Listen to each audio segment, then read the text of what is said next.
Friends, welcome to சுவை சமையல். இந்த வீடியோவில் நம்ம இட்லி ஃப்ரை எப்படி பண்ணுறதுன்னு பார்க்கலாம்.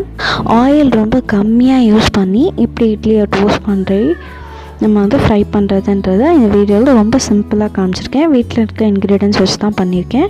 ரொம்ப சிம்பிளாக இருக்கும். இப்போ வாங்க இந்த டேஸ்டியான ஃப்ரை இட்லி எப்படி பண்ணுறதுன்னு பார்க்கலாம். இது வரைக்கும் சுவை சமையல் சேனலை சப்ஸ்கிரைப் பண்ணாதவங்க சப்ஸ்கிரைப் பண்ணிக்கோங்க.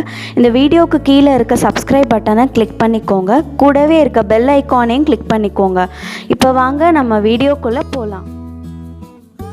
இட்லி நல்லா ஆறுனதுக்கப்புறம் இந்த மாதிரி குட்டி குட்டி பீசஸாக கட் பண்ணி எடுத்துக்கோங்க.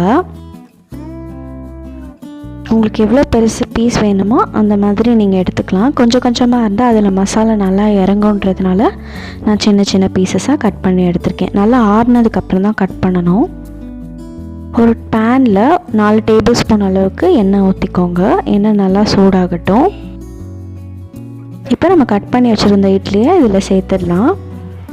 எல்லா சைடுமே வந்து நல்லா ப்ரௌன் கலர் ஆகிற வரைக்கும் இந்த மாதிரி பரட்டி எடுத்துக்கோங்க. இட்லி உடையாமல் பார்த்துக்கணும்.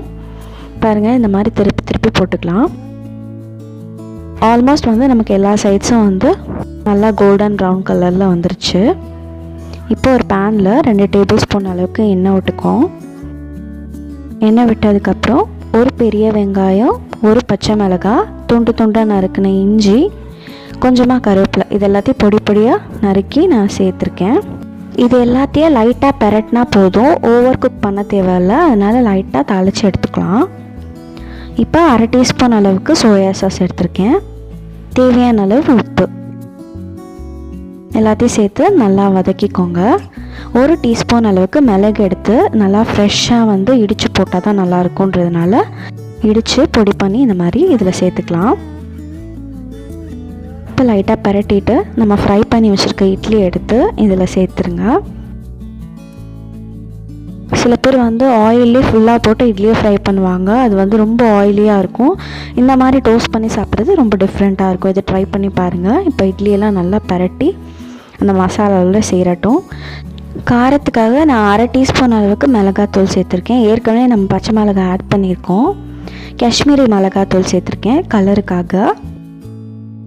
இப்போ நல்லா பரட்டி இந்த மாதிரி கடைசியாக கொத்தமல்லியை தூவி எடுத்துக்கலாம்.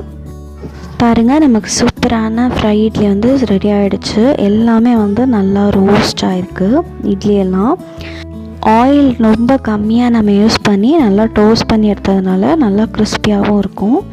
நீங்கள் ட்ரை பண்ணி பாருங்கள். இந்த டேஸ்ட்டும் ரொம்ப டிஃப்ரெண்ட்டாக இருக்கும். பாருங்கள், ரொம்ப சிம்பிளாக ஈஸியாக எவ்வளோ சீக்கிரம் செஞ்சு முடிச்சிட்டோன்ட்டு. நீங்களும் வீட்டில் ட்ரை பண்ணி பாருங்கள். உங்களுக்கும் இந்த டேஸ்ட் ரொம்ப பிடிக்கும்.